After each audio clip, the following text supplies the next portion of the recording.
I grew up in Israel, and I remember even as a little kid, I always loved to solve problems. My mom used to say that I could sit for hours and solving kind of puzzles and working on thinking games. And I think what I found really interesting is the different ways that you can solve a problem.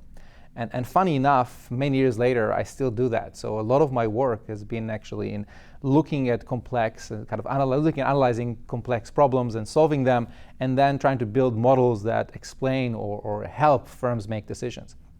And within kind of the general area of my research has been operations, and the reason I like operations is because operations is everywhere. I mean, operations is about processes. We all kind of live in a world that has processes all around us. It's funny, but students come to me sometimes when I teach the first year core operations. They used to come and say, "Oh, I don't know anything about operations."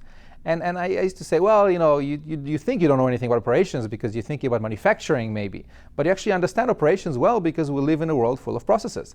So for example, you get up in the morning, you have to get to school or to work. Well, that's a process, right? You get up, you have to brush your teeth, take a shower, have breakfast, then drive to work. That's a process, and we all do it, and naturally even making it better every day and every time we're doing it. Now, when I finished high school, I went from military service, it's compulsory in Israel, and I went to in the military to the intelligence division. And what I found interesting about my job there was that I had to look at the geopolitical systems, kind of a geopolitical issues within the Middle East, and understanding also the political systems in the different countries in the Middle East. And I found it fascinating. And when I finished my military service, I actually thought of studying something like political economics or political science. And at the end, I decided on going for industrial engineering and management, which is very similar to operations. And in a sense, it's all about trying to understand processes within a firm and how do we make those processes better, what we call re-engineering. Later, I was able to combine my two passions. When I went for my PhD in Stanford, I was able, on the one hand, to do my PhD in operations, but also I got a master's degree in public policy, focusing on public policy.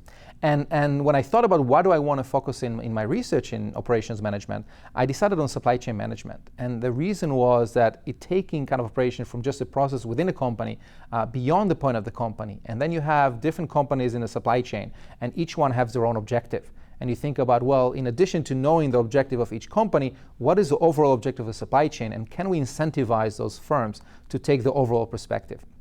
Now, in the last few years, I was able to actually pick those two things together.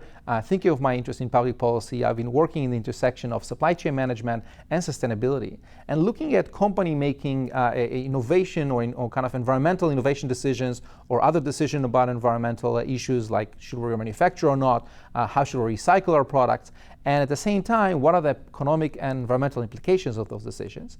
And finally, from a government perspective, what are the government policies that can incentivize firms to make the right decisions? And what I like about it that it combines this idea of complex systems like supply chain management with the idea of what's good for society and what can we do for better society.